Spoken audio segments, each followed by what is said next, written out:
संग्राम जगतापांची जी कोविडच्या काळातली जी त्यांची भूमिका होती, म्हणजे मी अक्षरशः पहिली गोष्ट सांगतो, ते माझे वर्गमित्र आहेत. आम्ही एका शाळेमध्ये ओके. एका वर्गात शिकलेलो तुम्ही आहोत. सोबत होतात शाळेत? कोणती एका शाळा? शाळेत आठरे पाटील पब्लिक स्कूल, बरं, म्हणजे तुम्ही क्लासमेट आहात? क्लासमेट आहोत. ओके.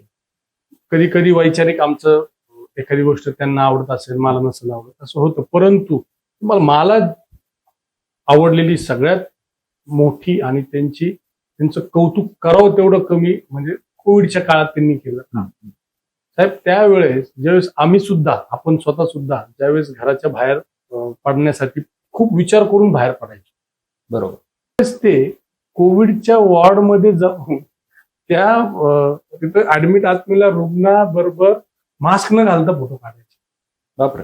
म्हणजे ज्यावेळेस एक मुलगा बाहेर उभा राहायचा, मुलगा जवळ जात नाही, त्याचा डॉक्टर जरी म्हणले थोडं पाणी दे, नातेवाईक गेला तर तो नातेवाईक सुद्धा त्या रुग्णाच्या जवळ जात नव्हता. ही भयानक परिस्थिती होती नगर सर्वत्र होती, सगळीकडे, ही जगात होती, देशात होती. बरोबर. परंतु मी त्यांचं काम ते जे पाहिलं ना, ते ज्या पद्धतीने अनेक जण, म्हणजे तुम्हाला सांगतो, नगर शहरात जी काही मृत्यूची संख्या असेल, ते जर त्यावेळेस बाहेर नसते ना पडले, संग्राम भैया जर बाहेर पडले नसते तर ही 5 पट असली असते, एवढं सांगतो.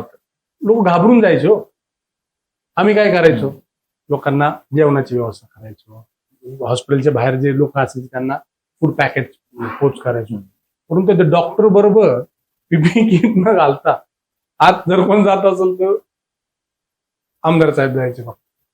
ठीक म्हणजे डॅशिंग, म्हणजे एक लीडर कसा असो, एक डेअरिंगबाज असो, आणि उगाच स्वतःच्या जीवाशी खेळ होता ना तो. बरोबर. त्यावेळी म्हणजे ते काय म्हणजे असं नव्हतं ना, आणि कोणाला माहित नव्हतं ते काय होणार आहे. ती गोष्ट नक्कीच त्यांची कौतुकास्पद आहे.